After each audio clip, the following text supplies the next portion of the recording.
Hello everyone, welcome to differentiation video today. Today in this session we are going to discuss about various strategies which you can use for differentiated instructions in your classroom. So to start with, we have pre-assessment. You can use various quizzes, surveys, KWL chart, what I know, I used to know, now I think, all these can be utilized to check the prior assessment. Flexible grouping can be used, heterogeneous group, interest-based group in your classroom. Tiered assessment can be designed based on the readiness of the different levels of your learner in the classroom. You can incorporate solo taxonomy here. Choice board can be made like tic tac toe, think, pair, and share, all that. First is learning contract can also be designed, which will help the student to set their goals.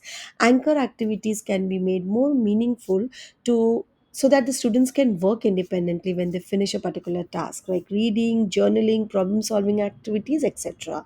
Then come up to curriculum compacting. We can do that based on how much mastery on a particular material or content or concept the child has arranged. Interest based differentiation can also be done, where you tailor the lesson based on the interest of your students. Varied assessment can be done. You can give the opportunity for the students to express their understanding in written tests, oral presentation, creative projects, quiz, and ongoing reflection can be done. For that, keeping a journal, discussing with the colleagues, using self-assessment checklist and rubrics can be done in your classroom. Learning stations also can be part of your teaching and learning, like math station, reading station, science experiment station, and scaffolding can be done step by step to guide those learners who need more support during teaching and learning process.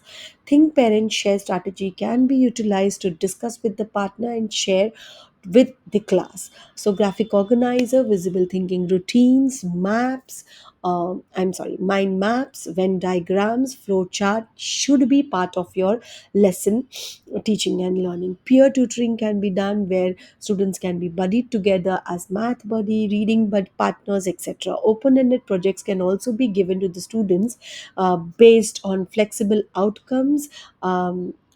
Based on the level of the student. So multimedia options can be given. They can create a podcast, they can also make a digital poster, they can record themselves for a video.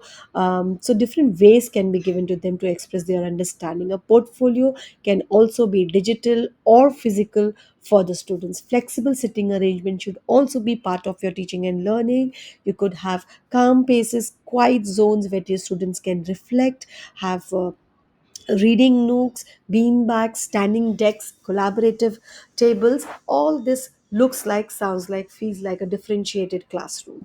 Collaborative space should be there. Group tables, discussion circles, and they should be given defined roles in a group.